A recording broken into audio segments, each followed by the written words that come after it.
Muito boa noite, meu querido irmão, minha querida irmã, você que nos assiste nesta oportunidade, como sempre faz, todas as terças-feiras, quando aqui nós estamos para estudar a palavra do Senhor.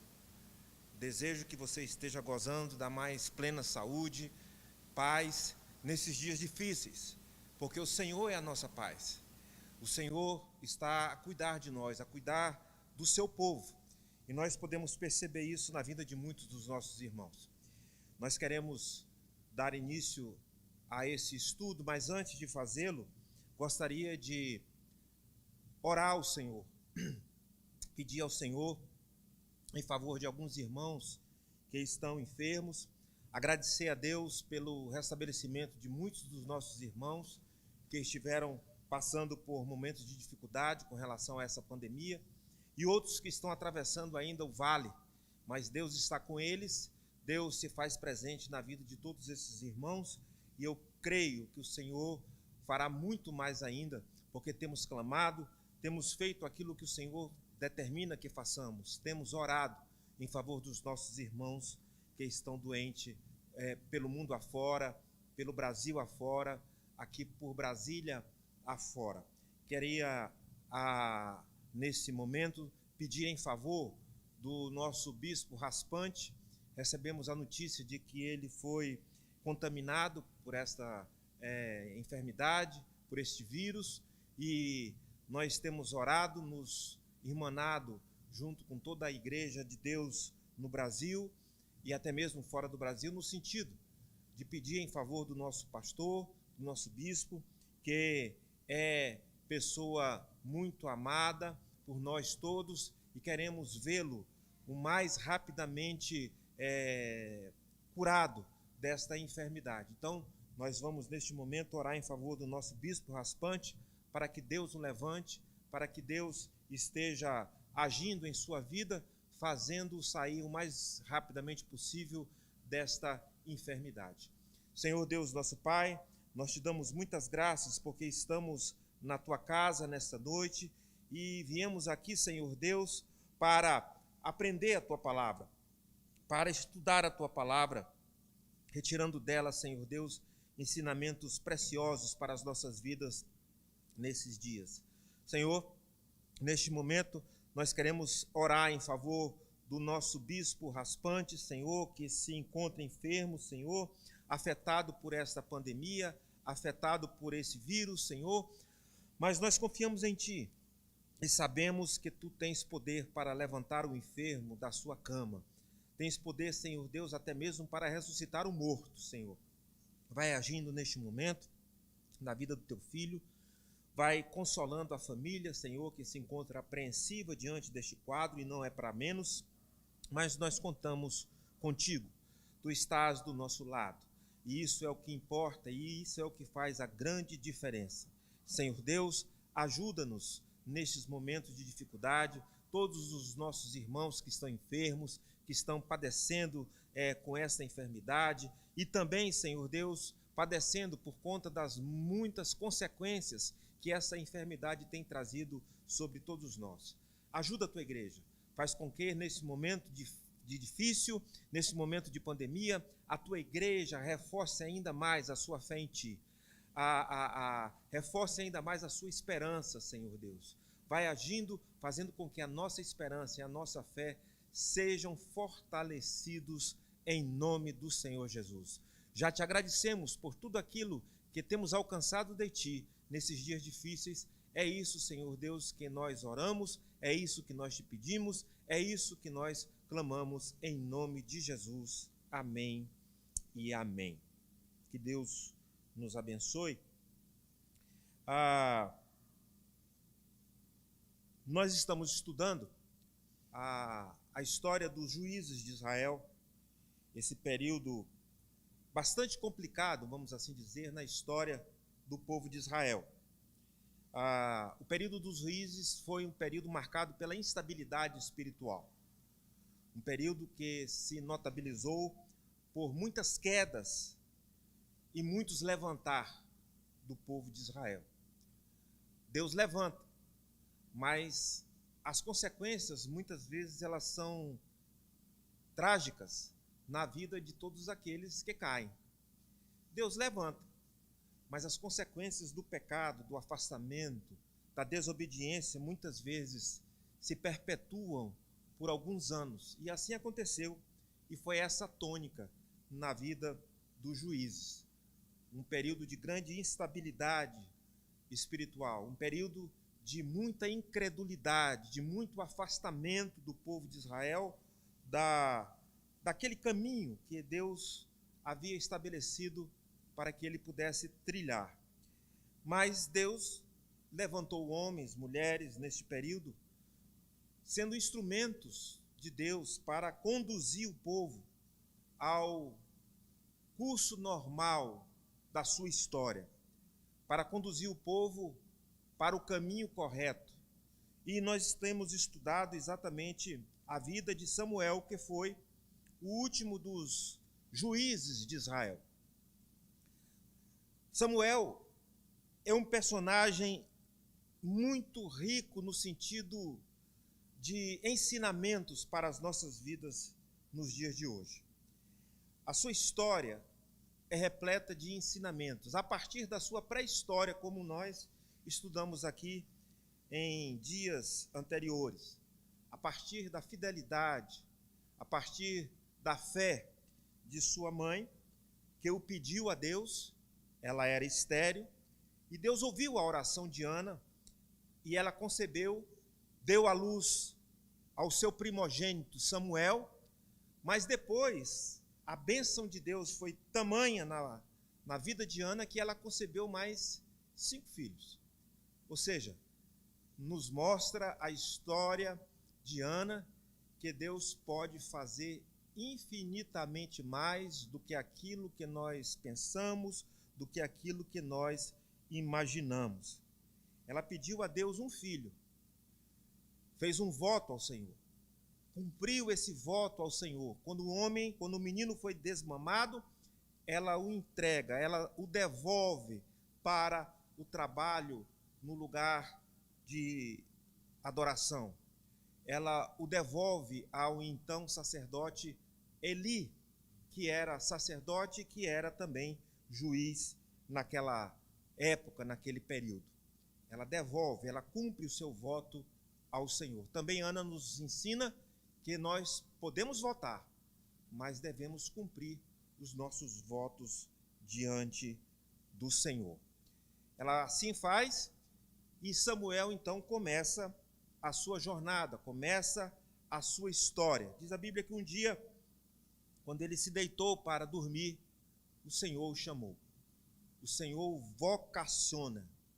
É esse o sentido da palavra vocação. Deus o chama. Deus o levanta como profeta, como alguém que seria instrumento de Deus naquele período tão difícil, naquele período tão conturbado, na época de Eli, que era como se fosse o seu tutor, o seu professor. A Bíblia nos fala que no período de Eli, o povo se afastou do Senhor. A partir da própria casa de Eli, a Bíblia nos fala que os filhos de Eli eram homens de Belial, eram filhos de Belial. Essa expressão significa homens que não tinham temor a Deus, muito pelo contrário. Profanavam todo o culto a Deus, faziam o que era completamente errado diante do Senhor e diante do povo. Eli é o exemplo de alguém que não agiu como deveria agir como pai e como líder espiritual, disciplinando e corrigindo seus filhos. Ele simplesmente aceita aquela situação de desmando na sua casa e na casa de Deus. Deus dá chances para que Eli pudesse retroceder daquele caminho que o levaria à morte, como de fato aconteceu. A Bíblia fala que, na época de Eli, os filisteus se levantaram contra o povo de Israel, empreenderam guerra contra Israel. Ofni e Finéias, filhos de Eli, foram mortos na batalha. quando recebeu a notícia de que a arca de Deus havia sido levada, ele cai para trás, bate a cabeça e morre. A sua nora, quando recebe a notícia da morte de seu sogro, da morte de seu filho, da levada da arca pelos filhos dos filisteus, também morre. Mas antes de morrer, algo que é muito sintomático, ela batiza ou dá o nome ao seu filho de Icabode, que significa foi-se a glória de Israel. Uma das piores coisas que pode acontecer com o povo de Deus é o povo de Deus perder a glória do seu Deus. E foi exatamente isso que aconteceu na época de Eli. A arca foi levada. O povo quis confiar mais na arca de Deus do que no Deus da arca. E isso foi fatal. Isso foi determinante para que o povo tivesse aquela grande derrota. A Bíblia nos fala então que um tempo se passou, um período se passou em que o povo estava com o seu moral completamente arrasado. A Bíblia nos fala que foi um tempo de muita dor e de muito sofrimento por parte dos filhos de Israel, mas também por parte dos filisteus que levaram a arca do Senhor, a arca de Deus, que representava a presença e a glória de Deus. A Bíblia diz que aquilo que era bênção para os filhos de Israel se transforma em maldição para os filisteus, de modo que eles começaram a sofrer de maldição por conta que haviam levado algo que não lhes pertencia, algo que não dizia respeito à sua religião. E por conta disso foram acometidos de tumores e de outras mazelas, até que perceberam que aquilo era fruto do fato de que a arca de Deus estava no meio deles. Então, empreenderam devolver essa arca, e a devolveram com uma oferta pela culpa. Está tudo isso registrado no capítulo de número 5 e capítulo de número 6 do primeiro livro de Samuel. Não vamos entrar nos detalhes destes episódios, porque a nossa finalidade é tratar do personagem Samuel, é falar a respeito de Samuel e a sua ação durante esse período, sobretudo neste período entre a morte de Eli e a assunção de Saul como primeiro rei de Israel. Ou seja, da morte de Eli até o dia em que Saul foi ungido rei de Israel, se passaram aproximadamente 12 anos, um período em que Samuel cumpre com os seus papéis, com os seus ministérios de profeta, de sacerdote e de juiz. É sobre isso que nós queremos falar e dar ênfase. Muito bem, a Bíblia nos fala que depois de devolvida a arca, já no capítulo 7, diz a Bíblia que exatamente Deus começa a usar Samuel com um propósito bem definido, fazer com que o povo retornasse ao antigo culto verdadeiro a Jeová, para que o povo se arrependesse dos seus maus caminhos, dos seus pecados, de tudo aquilo que eles haviam cometido naquele período. Então, diz a Bíblia Sagrada, que Samuel falou a toda a congregação de Israel, dizendo: se é de todo o vosso coração que voltais ao Senhor, tirai dentre vós os deuses estranhos e as astarotes, e preparai o vosso coração ao Senhor, e servi a Ele só, e Ele vos livrará da mão dos filisteus. Vejam como a receita para uma vida de bênção, uma vida próspera, uma vida de acordo com a vontade de Deus, ela é bem simples. E nós vamos ver isso se repetindo em todo esse período, em toda essa época dos juízes e também na época dos reis. O povo se afastava de Deus, Deus levantava alguém ou alguma coisa para fazer com que o povo voltasse em arrependimento, em contrição para os caminhos do Senhor. O povo fora dos caminhos do Senhor sofria. O povo fora dos caminhos e da vontade de Deus padecia. E essa não era a intenção de Deus. A Bíblia nos fala então que Deus começa a agir através de Samuel, que já era uma figura reconhecida no meio do povo. Diz a Bíblia que ele é reconhecido desde Dan até Berseba. Em todos os limites de Israel, Samuel era reconhecido como porta-voz de Deus, como profeta de Deus, como instrumento de Deus, alguém que tinha autoridade de Deus diante do povo.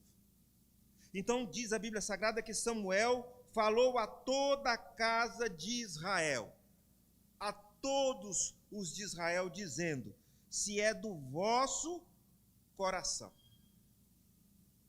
Essa expressão ela é muito importante. Se é do vosso coração que votais ou voltais ao Senhor, então devem fazer isso, isso e aquilo. Se é do vosso coração. Deus quer uma disposição de nós, do nosso coração, do âmago da nossa alma. Devemos desejar o Senhor, como o salmista dizia, assim como a corça suspira pelas correntes de água, assim a minha alma suspira, anseia, deseja por ti, ó Deus. É esta posição do coração que Deus está a buscar. Um arrependimento, uma mudança de postura, uma mudança de atitude diante das coisas, uma mudança de propósitos diante de toda e qualquer situação. É isso que Deus quer. A Bíblia nos fala que Deus quer que nós nos convertamos a Ele, que o nosso coração se converta a Ele. Isso é de fundamental importância. Então, Samuel lança um desafio. Se é isso que vocês devem fazer, vocês devem, em primeiro lugar, tirar dentre vós os deuses estranhos. Tudo aquilo que tomava o lugar de Deus. E essa palavra, irmãos, ela é bem vívida nos nossos dias. Nós precisamos tirar tudo aquilo que temos colocado no lugar de Deus.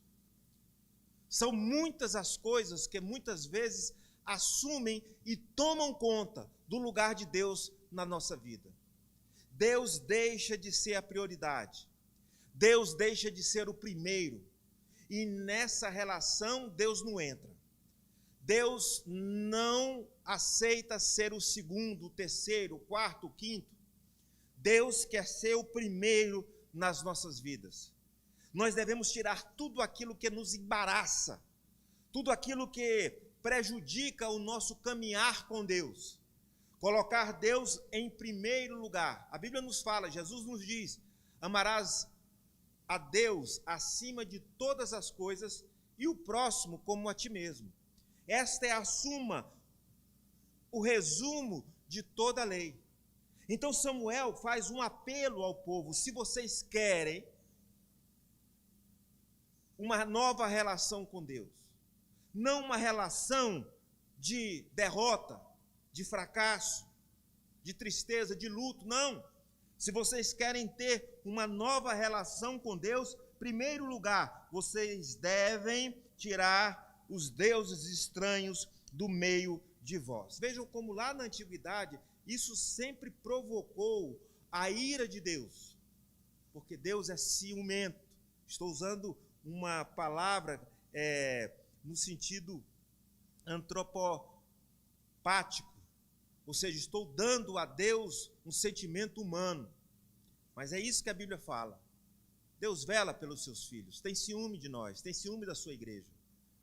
Então Deus não aceita dividir o seu culto, a sua glória com ninguém. Então o primeiro passo que o povo devia dar era no sentido de tirar, de se afastar de tudo aquilo. Ali Na época de Samuel, as coisas estavam bem descritas. As Astarotes, os Baals, os Baalins, todas aquelas divindades que eram colocadas no lugar de Deus. E o povo as adorava. Deus diz: se afastem desse tipo de coisa. Joguem fora todas essas imagens e se voltem para mim. Se afastar dos deuses estranhos. Segundo, preparar o vosso coração ao Senhor. Devemos preparar o nosso coração para que o Senhor habite em nossos corações. Preparar as nossas vidas para que o Senhor possa se fazer presente nas nossas vidas. Em terceiro lugar, servir a Ele só.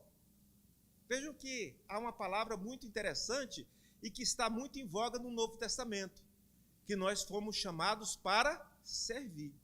A Bíblia fala nesse texto que nós devemos servir somente a Ele. Então, devemos preparar o nosso coração, nos afastar de tudo aquilo que temos colocado no lugar de Deus. E em terceiro lugar, servir ao nosso Deus. Nos colocarmos na posição de servos do Senhor. E aí sim, Deus começa a fazer uma grande obra. Deus começa a agir através de nós e por nós. Deus começa a fazer grandes coisas através de nós e por nós. Às vezes nós ficamos imaginando por que Deus não tem agido, por que Deus não tem feito, por que Deus não tem nos tratado como nós achávamos que devíamos ser tratados. A resposta está exatamente neste segredo. Muitas vezes não temos colocado o nosso coração preparado para receber o Senhor. Muitas vezes temos colocado coisas em determinados altares da nossa vida no lugar de Deus e não temos servido ao Senhor. Muitas vezes queremos nos servir do Senhor, mas poucas vezes queremos nos colocar na posição de servos do Senhor, de fazermos a sua obra, porque a obra, Jesus dizia, é grande e são poucos os trabalhadores. Muito bem. Essa foi a proposta de Samuel. Diz a Bíblia que os filhos de Israel, então, aceitaram aquela proposta. E nessa noite eu quero que todos nós aceitemos essas propostas, para que Deus possa agir poderosamente em nosso meio, assim como agiu poderosamente no meio do povo de Israel. Em aceitando esta proposta, nós devemos nos voltar de todo o coração para o nosso Deus. Devemos tirar tudo aquilo que temos colocado no lugar de Deus como prioridade nas nossas vidas. E em terceiro lugar, devemos servir ao Senhor e servi-lo com toda a alegria e com toda a disposição. A palavra de Deus nos fala que então os filhos de Israel aceitaram aquela proposta.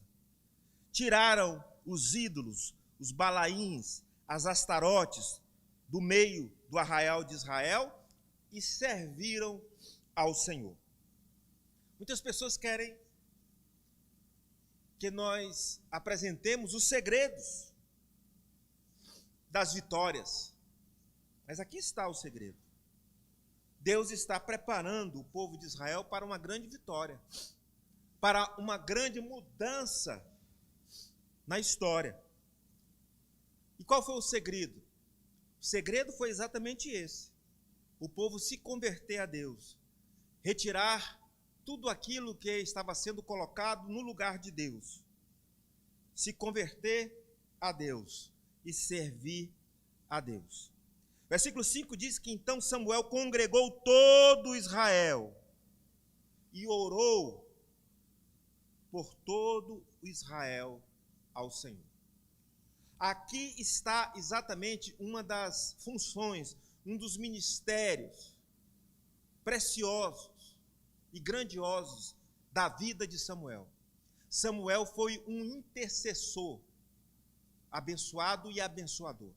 Há um texto que diz que até mesmo se Moisés, que foi um grande intercessor, e Samuel, vejam que Samuel está associado com o maior personagem da história de Israel, Moisés. Moisés e Samuel se colocassem para interceder em favor do povo. Há um texto profético que fala sobre isso. Se colocou na posição de sacerdote, porque ele, além de ser juiz, também era sacerdote e também era profeta. Ele congregou todo o povo e orou em favor do povo diante do Senhor. Diz a Bíblia Sagrada que então o povo se congregou em Mispa, tiraram água e derramaram perante o Senhor. Essa é uma atitude de arrependimento. Derramar a água significava que o povo estava arrependido de todos os seus malfeitos, de tudo aquilo de errado que eles haviam cometido durante aquele período, provocando a ira de Deus e provocando a guerra e a derrota diante dos filisteus. Tudo aquilo havia sido feito por conta do povo. A culpa não era de Deus, a culpa era do povo. Mas agora o povo está diante do Senhor com um intercessor e ele agora, esse povo, se congrega e derrama água perante o Senhor, mostrando, era uma atitude de arrependimento. Água tem muito a ver com arrependimento. Vejam que quando João Batista começou a pregar, ele batizava as pessoas como sinal de arrependimento. A pessoa chegava, ouvia a pregação de João Batista, percebia que estava em pecado, se arrependia desse pecado, e para demonstrar visualmente esse arrependimento, aquela pessoa descia as águas batismais de João. Eram batizadas por João, em sinal de arrependimento. Então o povo se arrepende, e o povo, diz a Bíblia Sagrada, também jejuou naquele dia, e reconheceram o seu pecado e disseram: pecamos contra o Senhor. E Samuel julgou os filhos de Israel em Mispa. Se arrependeram, reconheceram o seu pecado. Foi um tempo, foi uma época, foi um momento em que o povo não começou a culpar ninguém, como em outros momentos fizeram. Nós cometemos isso por causa disso, por causa daquilo, por causa daquele outro. Não, eles reconheceram os seus pecados. Eles disseram: pecamos contra o Senhor. E diz a Bíblia Sagrada que Samuel julgou ali todo Israel. Muito bem, o povo estava reunido. Lembrem-se que o povo havia saído de duas grandes derrotas pelos filisteus. Numa primeira, foram derrotados. Depois do afã de alcançarem a vitória, levaram a arca do Senhor para aquela campanha militar, perderam a guerra, morreram muitos, 40 mil, se não me engano, morreram e perderam a arca do Senhor. Grandes derrotas, duas grandes derrotas. Ou seja, os melhores soldados, os soldados mais fortes, mais preparados, haviam morrido. Israel agora está completamente à mercê de seus inimigos.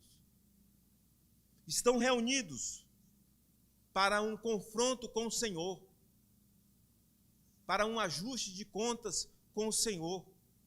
Eles se arrependem dos seus pecados, eles se convertem ao Senhor e agora estão reunidos, e aquela foi uma grande oportunidade para que os filisteus pudessem descer contra os filhos de Israel e destruí-los definitivamente.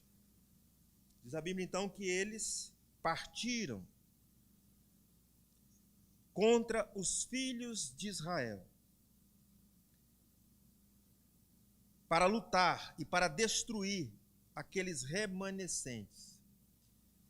Diz a Bíblia que quando os filhos de Israel ouviram que os filhos ou os filisteus estavam chegando, tiveram medo.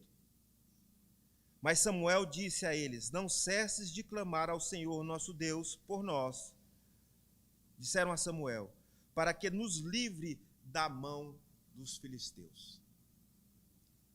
Quando nós nos convertemos verdadeiramente ao Senhor, quando nós estamos com os nossos corações preparados e à disposição do Senhor, parece que a fé, ela se estabelece de uma maneira mais poderosa nas nossas vidas.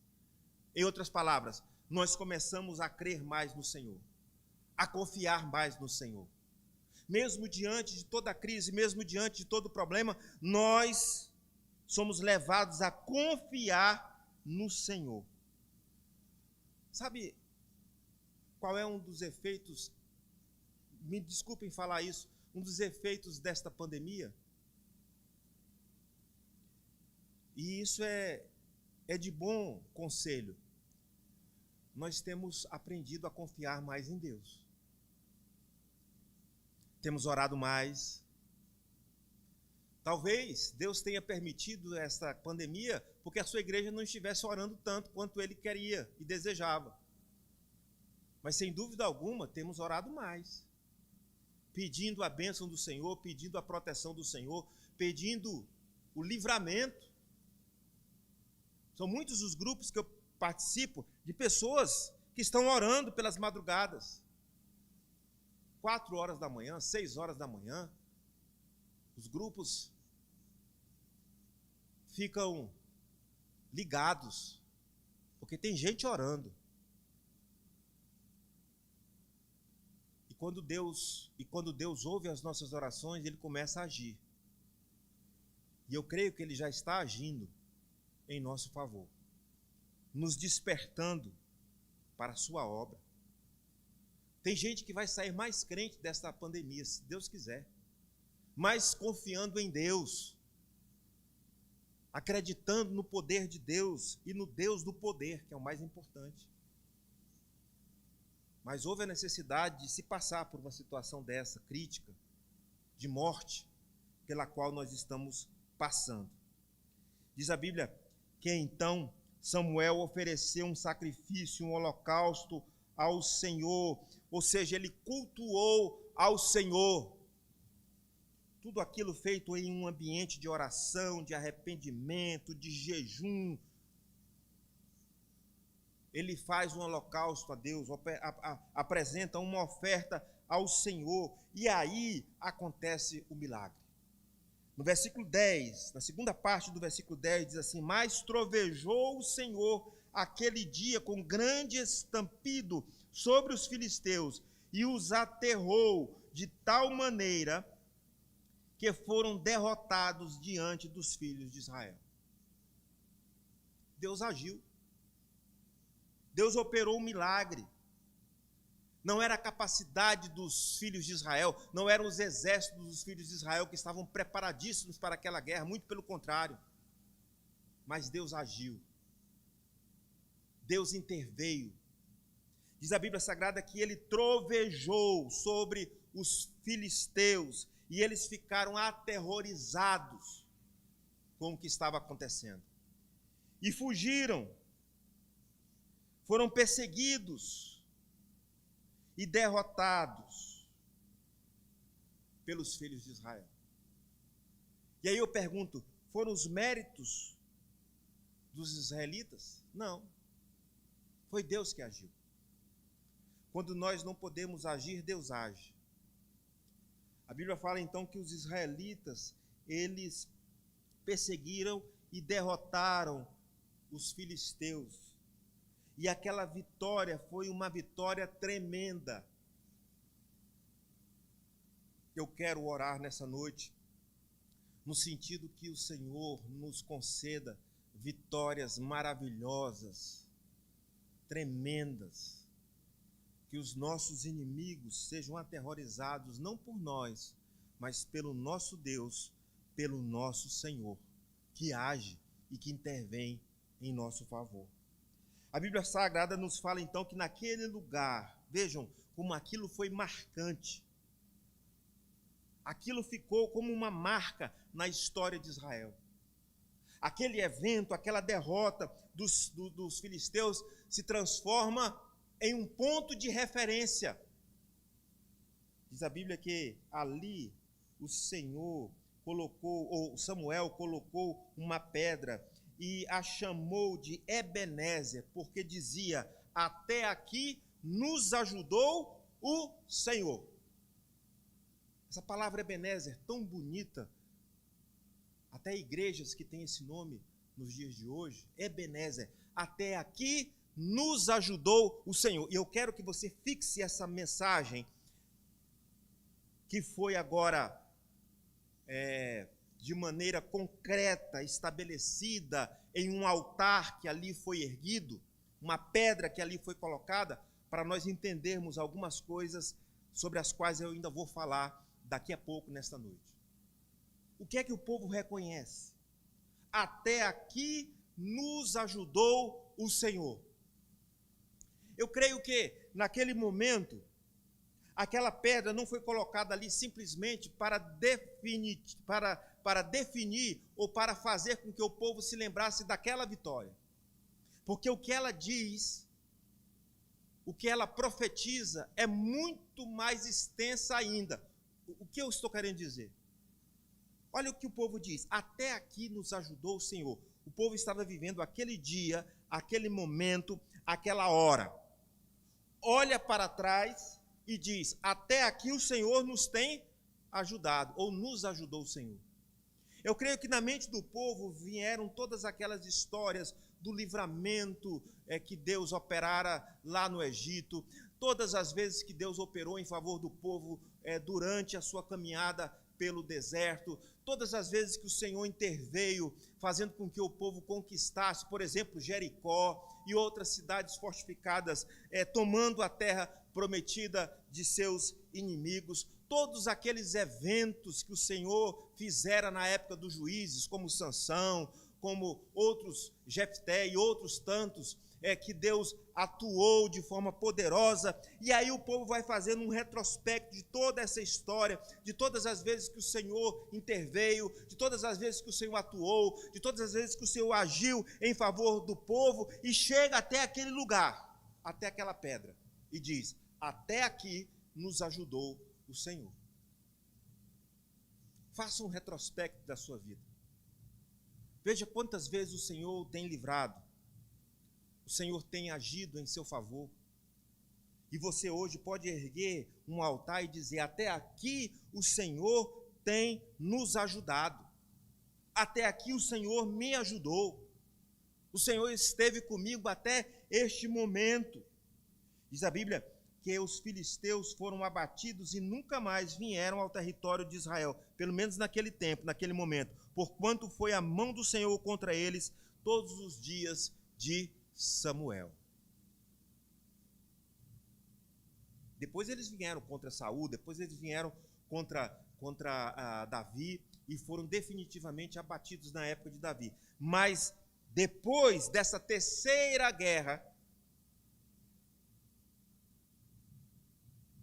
desse terceiro conflito, onde os filisteus tiveram sucesso nos dois primeiros, mas tiveram uma derrota definitiva no terceiro, diz a Bíblia que eles não subiram ao território de Israel enquanto viveu Samuel.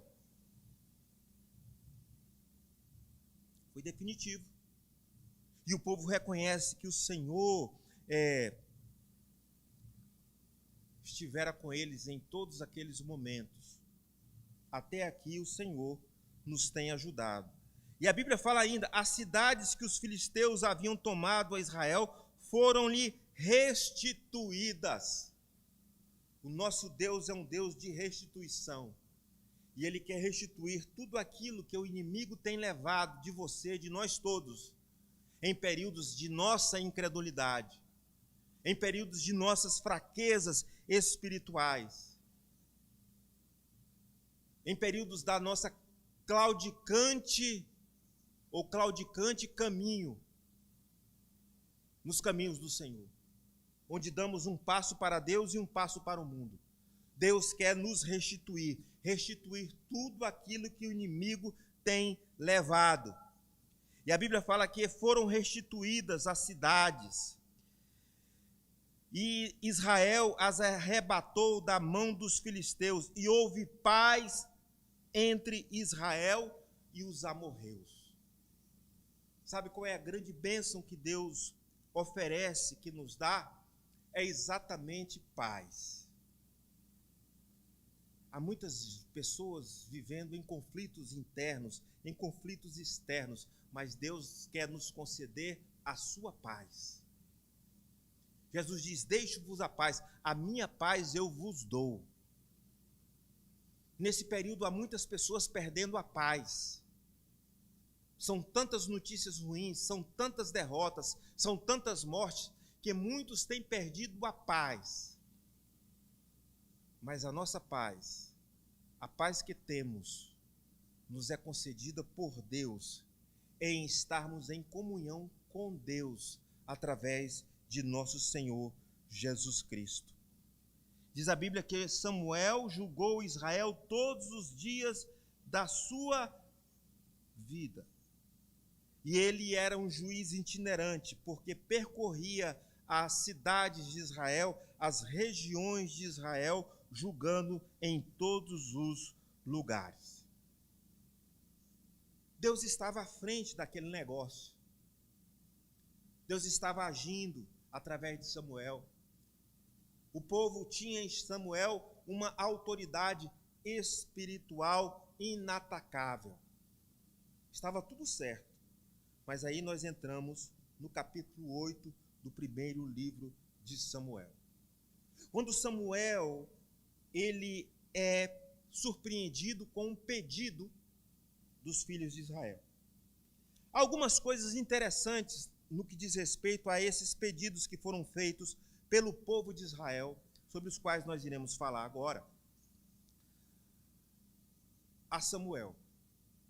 Pedidos esses. Primeiro, o povo se congregou e diz a Bíblia Sagrada que eles pediram a Samuel um rei. O povo não estava satisfeito com aquele sistema que Deus havia estabelecido dos juízes. Existiam motivos, argumentos, até bem fortes, para que o povo pudesse fazer aquele pedido, mas nós vamos analisar cada um deles. Em primeiro lugar, a Bíblia fala que, tendo Samuel envelhecido, constituiu aos seus filhos por juízes em Israel. O primogênito se chamava Joel e o segundo Abias. Porém, seus filhos não andaram pelos caminhos dele, antes se inclinaram à avareza e aceitaram subornos e pervertiam o direito. Muito bem. Samuel, talvez pelo fato de se dedicar tanto à obra do Senhor, não foi tão exigente com relação aos seus filhos. Não disciplinou seus filhos. Vejam que isso aconteceu com Eli. Os seus filhos fizeram o que era mal diante do Senhor. Eram avarentos, aceitavam subornos e pervertiam o direito. Aquilo chegou aos ouvidos, ao coração do povo, e o povo disse: não queremos mais esse sistema, não queremos mais ser guiados, ser direcionados por juízes, queremos um rei. O primeiro argumento era pelo fato dos filhos de Israel, os filhos de Samuel, não seguirem os caminhos do seu pai. Um bom argumento. Corrupção dos filhos de Samuel. Segundo, necessidade de um comando. Bom, vamos aqui voltar. Mas nós vamos nos lembrar que isso aconteceu com Eli. E Deus agiu. E Deus não mudou na época de Eli, não colocou um rei na época de Eli. Não. Deus julgou Eli, julgou a sua casa, destruiu a sua descendência, levantou Samuel, Deus agiu. Samuel se levanta com poder, com autoridade diante do povo, empreende uma batalha contra os filisteus, vence a batalha, e ali é erguido um altar Ebenezer. Até aqui nos ajudou o Senhor. Por isso que eu pedi para que você gravasse isso. Tudo bem, passaram pelo período dos juízes, muitos juízes bons, muitos juízes não tão bons, mas Deus estava capitaneando tudo aquilo, comandando toda aquela situação. Então esse argumento, por si só, ele não se sustentava, porque já havia acontecido algo semelhante e Deus havia agido. e continuava a comandar o seu povo. Segundo, eles queriam um comandante militar, queriam um general. Há um hino que nós cantamos, o nosso general é Cristo. Queriam um general que estivesse à frente deles nas batalhas. Mas eu pergunto, Josué foi juiz e esteve diante do povo nas batalhas. Samuel era juiz, era sacerdote, era profeta. E naquela guerra contra os filisteus, até então invencíveis, clamou a Deus, usou os instrumentos espirituais que estavam às suas mãos, ou estavam à sua mão, e Deus deu a eles vitória. Diz a Bíblia que Deus trovejou, e aquilo foi espanto no arraial dos filisteus.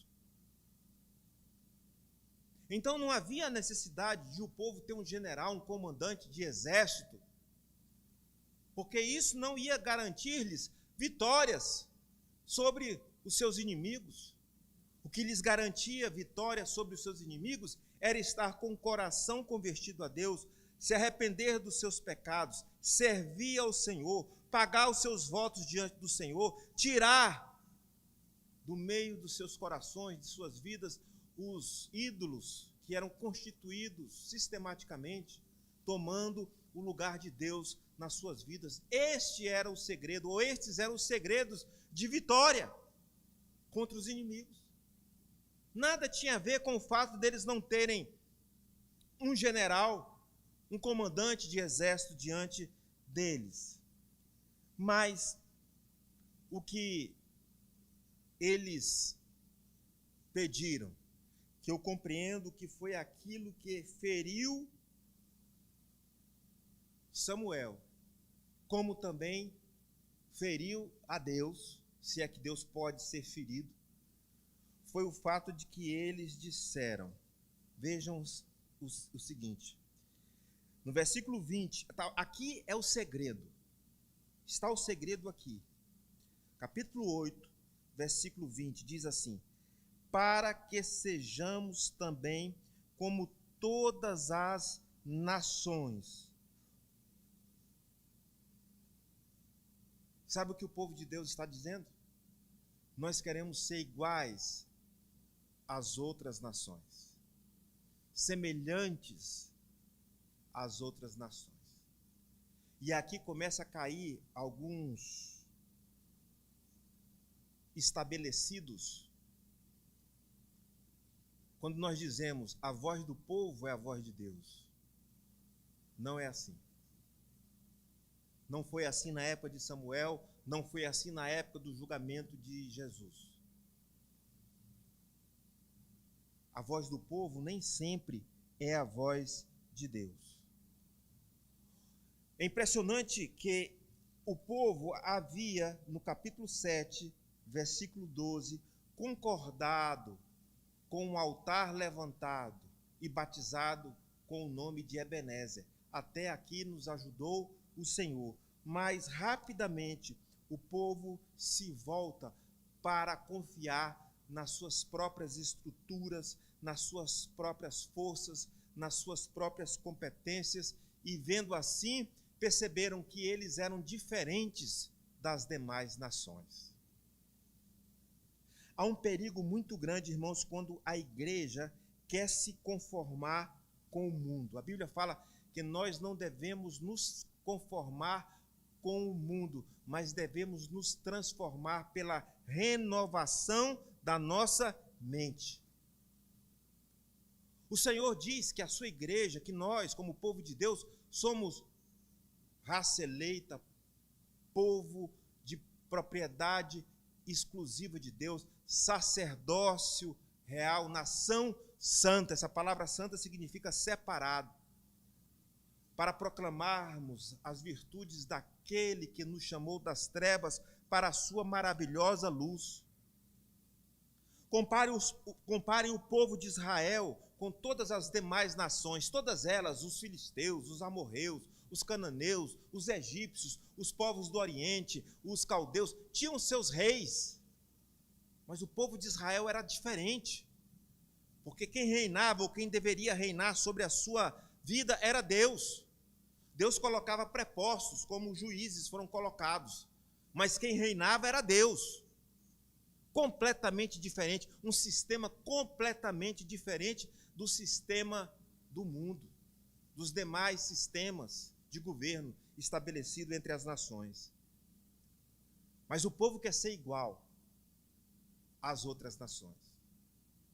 E depois de uma longa conversação com Samuel mostrando as desvantagens de se ter um rei, porque isso significava aumento de impostos, significava um custo muito alto. O rei podia escolher os moços, os mais bonitos, e tirá-los de suas famílias e levá-los para servir no palácio. E eles não poderiam dizer nada.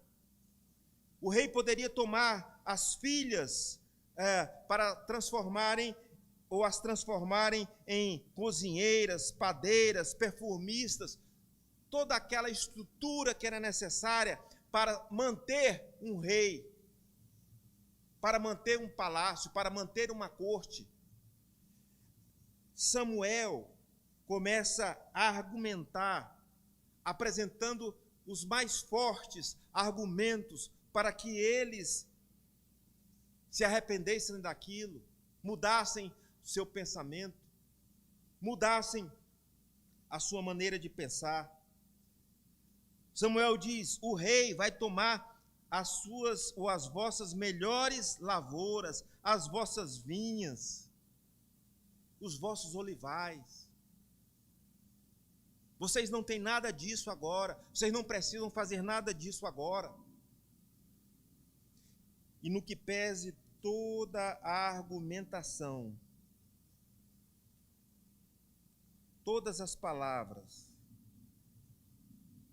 todos os argumentos que Samuel levantou para que o povo pudesse pensar melhor e mudar de opinião, isso não foi suficiente, porque o povo dizia: queremos ser iguais a todas as nações. O rei poderá nos governar, sair adiante de nós e fazer nossas guerras. Quem ia adiante do povo nas guerras, do povo de Deus, era o próprio Deus. Eu li um artigo uma vez na revista Ultimato que dizia assim: queremos um rei, falando exatamente deste fato, deste episódio na história de Israel. Queremos um rei, o impeachment de Deus. O povo impeachmentou Deus,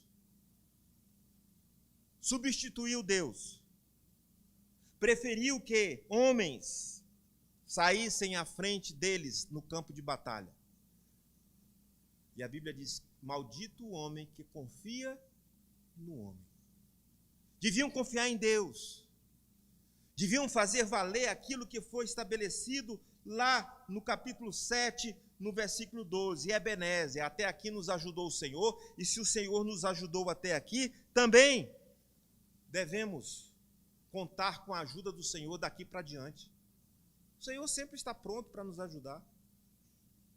O Senhor sempre está pronto para nos dar a sua mão e nos ajudar. Como eu preguei aqui alguns dias atrás, Deus livrou o povo de Israel do Egito com mão forte e braço estendido, e a mão forte e o braço estendido do Senhor estão à nossa disposição nos dias de hoje, para nos ajudar, para nos levantar, para guerrear as nossas guerras e nos dar as nossas vitórias. Mas o povo estava obstinado, e esta é a palavra que eu queria usar aqui, contra a obstinação do povo. Deus não se levantou. Disse assim: ouvindo, pois, Samuel todas as palavras do povo, as repetiu perante o Senhor. Então o Senhor disse a Samuel: atende a sua voz e estabelece-lhes um rei. Samuel disse aos filhos de Israel: volte cada um para a sua cidade. Deus mandou. Deus agiu com o povo de Israel naquele tempo, assim como muitas vezes nós agimos com os nossos filhos. E Deus age também conosco nos dias de hoje, muitas vezes dessa maneira. Deus permitiu, mas essa não era a vontade ideal de Deus. Por conta da nossa obstinação. Eu sempre costumo dar o exemplo do pai, do filho, Do filho que pede e fica insistindo e perturbando o pai, querendo uma motocicleta. E aí, depois de tanto insistir, depois de tanto pedir, o pai, já não aguentando mais, permite que o filho compre uma motocicleta. Era a vontade do pai? Não. Ele estava preocupado com a segurança, com a vida, com a saúde do seu filho. Mas o pedido foi feito de uma forma tão insistente que, para se livrar daquele pedido, o pai permite. Aí o filho também não pode dizer: meu pai permitiu, meu pai deixou, ele é bonzinho. Não, o pai não deixou, não. O pai permitiu. Há uma diferença entre vontade permissiva e vontade real e ideal de Deus. E às vezes depois, quando quebram a cara lá na frente, vão ainda dizer que, mas Deus permitiu, Deus deixou. Não. Assim como aconteceu com Israel. Deus disse a Samuel: atende à voz do povo e estabelece-lhes um rei. Deus permitiu. Era a vontade de Deus? Não. Mas como aquele articulista escreveu, Deus foi impeachmentado. Porque diante do povo ia agora um homem de carne e osso, e o povo preferiu esse homem de carne e osso ao próprio Deus, que era capaz de fazer coisas tremendas, como fez na época de Samuel, quando afugentou, trovejando sobre o arraial dos filisteus, e os afugentou, e depois o povo de Israel não teve grande dificuldade em destruir aquele povo opressor. Mas o povo queria ser como as demais nações. A Bíblia Sagrada diz que então Deus, através do seu profeta Samuel, anuiu a vontade do povo. Na semana que vem, nós vamos estudar a respeito da unção de Saul e a unção de Davi, os primeiros reis de Israel. E vamos ver que o problema não era ter ou não ter um rei. O problema estava em o povo estar junto ou afastado de Deus. As demais coisas eram apenas detalhes. O fato e o segredo da vitória do povo de Deus no passado, como também a vitória do povo de Deus no presente, é o fato de nós estarmos conectados com a vontade de Deus, que segundo a palavra de Deus é boa, perfeita e agradável. Que Deus nos abençoe. Encerramos aqui a nossa palavra nesta noite, e eu espero estar aqui de volta na semana que vem para continuarmos nesse abençoador estudo da palavra de Deus. Senhor Deus, nós te agradecemos por esses momentos em que estivemos aqui, e agora, Senhor, aplica a tua palavra nas nossas vidas. Faz com que, Senhor Deus, essa palavra frutifique nos nossos corações. Ajuda-nos, Senhor Deus, a cada dia, no meio de toda dificuldade, nós confiarmos em Ti. Erguermos nas nossas vidas um altar semelhante àquele e dizermos: Ebenezer, até aqui nos ajudou o Senhor, e o Senhor continuará a nos ajudar pelos séculos dos séculos. Amém.